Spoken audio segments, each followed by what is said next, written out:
বাচ্চারা কিংবা বড়রা অনেকে আছে ডিম কিন্তু একদমই পছন্দ করে না। ডিম খেতেও চায় না কিন্তু প্যানকেক খেতে চায়। আজকে ডিম ছাড়া মাত্র ২ টা কলা দিয়ে দারুণ মজাদার একটা প্যানকেক রেসিপি তৈরি করে দেখাবো।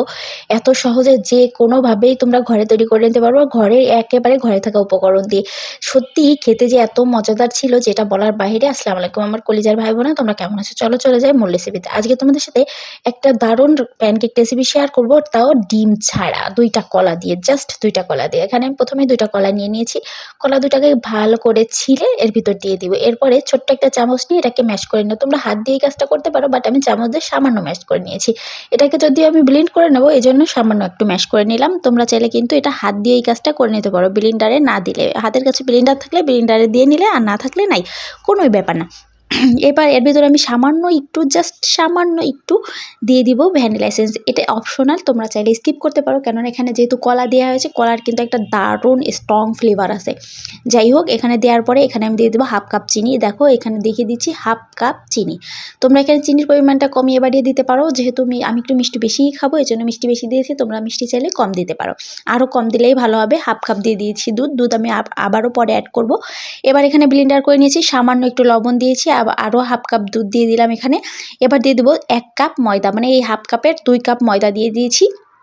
দেখতেই পাচ্ছ, প্রথমে 1 কাপ দিলাম, পরে দেবো আরেক কাপ। এটা দিয়ে খুব ভালোভাবে এটাকে মিশিয়ে নেব। এবার বলি আসো, তোমরা কে কোথা থেকে আমার ভিডিওটা দেখতেছো অবশ্যই কমেন্ট করে জানাবা। আর আমার ভিডিওটা ভালো লাগলে অবশ্যই কিন্তু লাইক কমেন্ট শেয়ার করে দেবা, যাতে এই ভিডিওটা অন্য কারো দেখে তার উপকারে আসতে পারে, তার বাচ্চা কিংবা বড়দের এই রেসিপিটা বানিয়ে খাওয়াতে পারে। যাই হোক, এবার দেখতেই পাচ্ছ আমি খুব ভালো করে এটাকে কিন্তু মাখিয়ে নিচ্ছি। তোমরা কিন্তু হাত দিয়ে এই কাজটা করে নিতে পারো, আমার মনে হয় হাত দিয়ে করলেই ভালো হবে, কেননা খুব ভালোভাবে মিশে যাবে। আমিও খুব ভালোভাবে চামচ দিয়ে মিশিয়ে নিয়েছি, হাত দিয়েও তোমরা মিশিয়ে নিয়ে এই কাজটা করতে পারো। যাই হোক, এই তো হয়ে গেছে। আমার হয়ে গেলে এটা আমি চুলায় কিন্তু কোনো তেল ব্যবহার করব না, একদমই তেল ব্যবহার করব না। এভাবেই আমি এটাকে রান্না করব। চুলায় জাস্ট এটা সাইডে রেখে চুলায় একটা প্যান বসিয়ে দেবো। সেই প্যান, ছোট্ট একটা প্যান বসিয়েছি, চুলার জালটা অন করে দিয়েছি। অন করে দিয়ে এখানে আস্তে আস্তে করে আমি একটু একটু করে দিয়ে নেব। তোমরা এর সাইজটা যেভাবে দিতে চাও, যেভাবে বানাতে চাও অবশ্যই সেইভাবে বানিয়ে নিবা।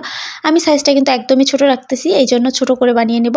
এখানে জাস্ট যদি তোমরা চাও তেলটা হালকা ব্রাশ করে নিতে পারো, বাট আমার এই কড়াইটা একদম তেলে, এই জন্যই আমি এটাই বানাচ্ছি, ছোট্ট হলেও এটাই বানিয়ে দিয়ে দিচ্ছি।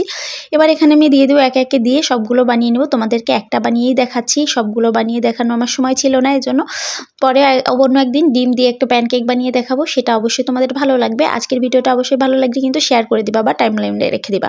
যাই হোক, হয়ে গেছে, দেখতেই পাচ্ছ উল্টে পাল্টে নিয়েছি। আর প্যানকেকের রেসিপিটা অনেক ভালো লাগে, প্যানকেকটা খেতে অনেক মজা লাগে, আমার কাছে বেশ ভালো লাগে। আমার মেয়ে খুব মজা করে খেয়েছে। এটা কলা দেওয়ার জন্য আর ময়দা দেওয়ার জন্য খুব নরম তুলতুলে হয়েছে। তোমরা কিন্তু এটা আটা দিয়েও বানাতে পারো, কোনোই ব্যাপার না। আমার হাতের কাছে ময়দা ছিল, এই জন্যই আমি এটা ময়দা দিয়েই বানিয়ে নিয়েছি, আর তোমরা আটা দিয়েও বানিয়ে নিতে পারো। এই তো দারুণ মজাদার প্যানকেক রেডি। আল্লাহ হাফেজ, টাটা, ভালো থাকবা।